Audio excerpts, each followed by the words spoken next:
카를로스 곤 회장은 1999년 부채가 20조 원이 넘어 사실상 회생 불가능하다던 일본 닛산 자동차의 회장으로 취임한 뒤에 겨우 1년 만에 닛산 자동차를 흑자로 전환시키며 일본뿐만 아니라 세상을 놀라게 한 인물입니다.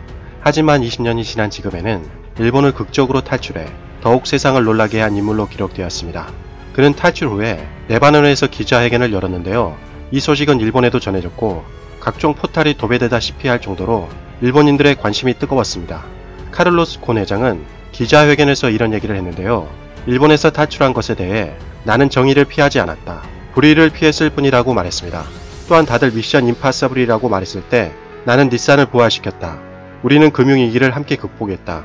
금융위기가 거대한 해일처럼 일본을 강타했을 1999년 당시 모든 외국인들이 일본을 떠났을 때 나는 일본으로 돌아온 최초의 외국인이었다고 말했습니다. 그리고 이러한 말도 덧붙였는데요. 지난 17년 동안 나는 일본에서 롤모델로 여겨졌다. 나에 관한 20권이 넘는 책이 쓰여졌다. 그런데 이제 와서 일본 검찰과 닛산 중역들은 나를 차갑고 탐욕스러운 독재자라고 말했다며 분노를 드러냈습니다. 그는 어떻게 해외로 도망쳤는지에 대해서보다는 그가 애초에 체포되지 말았어야 했던 이유에 대해서 설명하기 시작했습니다. 일본 검찰은 자신을 탈세와 횡령으로 기소했지만 이것은 사실이 아니다라고 무죄를 강력하게 주장했습니다. 기자회견을 요약해보면 일본에 대해서 세 가지를 확인할 수 있는데요. 첫째는 일본의 후진적인 사법 시스템이라고 할 수 있습니다.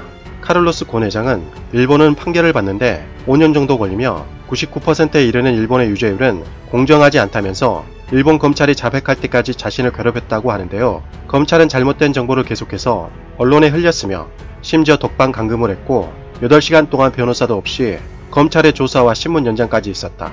그리고 이것은 유엔의 기준에도 어긋난다고 강력하게 비판했습니다. 이 말을 듣고 귀를 의심했는데요. 변호사도 없이 검찰의 조사를 받는 게 사실이라면 일본에는 변호사가 왜 필요한지 의문이 들 정도네요. 그리고 왜 유죄율이 99%나 되는지 이해가 되는 것 같습니다. 저렇게 변호사 조력을 받을 수 없다면 검찰의 압박을 견딜 수 있는 사람은 거의 없을 듯하네요. 이러한 카를로스 곤 회장의 기자회견이 일본에 보도되자 거의 대부분 비판 일색이었습니다. 그런데 일본 변호사 업계는 후진적인 제도가 전 세계에 알려졌다면서 도리어 환영하는 분위기라고 합니다. 아마도 일본의 후진적인 사법 시스템이 개선되는 계기가 되지 않을까 기대하는 것 같습니다. 둘째는 바로 일본 정부에 대한 비판입니다. 레바논과의 관계 때문에 강력하게 일본 정부에 대해서 비판하지 않았지만 카를로스 곤 회장은 이런 말을 했습니다. 프랑스 기업인 르노가 점점 닛산에 대한 영향력을 확대하려고 하자 일본인들 중에 일본은 닛산에 대한 르노의 영향력을 제거할 수 있는 유일한 방법은 저를 제거하는 것이라고 여겼습니다. 그래서 이러한 사건이 발생했을 것입니다.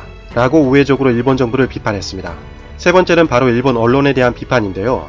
카를로스 곤 회장은 일본 언론에 대한 불신이 매우 컸습니다. 이날 기자회견에 참가한 언론사는 12개국 약 60개사였습니다. 하지만 정작 관련국 중의 하나인 일본 언론은 아사히 신문, TV도쿄, 쇼가쿠간 등 3곳에 불과했습니다. 요미우리 신문에 따르면 나머지 일본 언론들은 비가 내리는 기자회견장 밖에서 들어가지도 못한 채 스마트폰 등으로 기자회견 생중계를 시청했다고 합니다. 카를로스 회장은 일본 언론을 향해 기자회견에 출석할 수 있는 언론은 사실을 기반으로 뉴스를 보도하는 매체다. 다른 일본 언론들은 닛산과 검찰 당국의 말을 분석도 비판도 없이 그대로 내보내고 있어서 객관성이 전혀 없다고 신랄하게 비판했습니다. 이에 대해 이례적으로 일본 법무상의 모리 마사코는 9일 오전 0시 30분과 오전 9시 15분 두 차례에 걸쳐 임시 기자회견을 열고 카를로스 전 회장의 일본 사법제도 비판을 강력하게 반박했습니다. 아마도 일본의 후진적인 사법 시스템이 전 세계에 알려질 것을 우려해서 방어하는 차원인 것 같습니다. 모리 법무상은 두 차례 기자회견에서 일본의 사법제도와 운영에 대해 잘못된 사실을 퍼뜨리는 것은 도저히 간과할 수 없다고 밝혔는데요. 결백을 주장하려면 정정당당하게 일본 사법제도에서 재판을 받아야 한다고 주장했다고 합니다. 역시나 일본의 어이없는 반응은 예상을 벗어나지 않았습니다. 어떻게 보석 조건에 자신의 부인과 대화조차 하지 못하는 조건이 달려 있을 수 있는지 일본은 통렬하게 반성해야 하며 거기에 변호사 입회도 없이 검찰 조사를 받는 사법 시스템이 뭐가 정정당당한지 일본 스스로 돌이켜보는 계기가 되어야 할 것 같습니다. 마지막으로 카를로스 회장은 세계 최대의 유료 동영상 서비스인 넷플릭스와 자신의 스토리를 독점 계약을 체결했다는 한 언론 보도에 대해 넷플릭스와의 계약은 없다고 부인했습니다. 하지만 이 스토리가 만약 영화로 나온다면 정말 대박 히트작이 되지 않을까 생각해 봅니다. 이상 가치왕 채널이었습니다. 지금까지 시청해주셔서 진심으로 고맙습니다. 항상 건강하시고 복 많이 받으세요.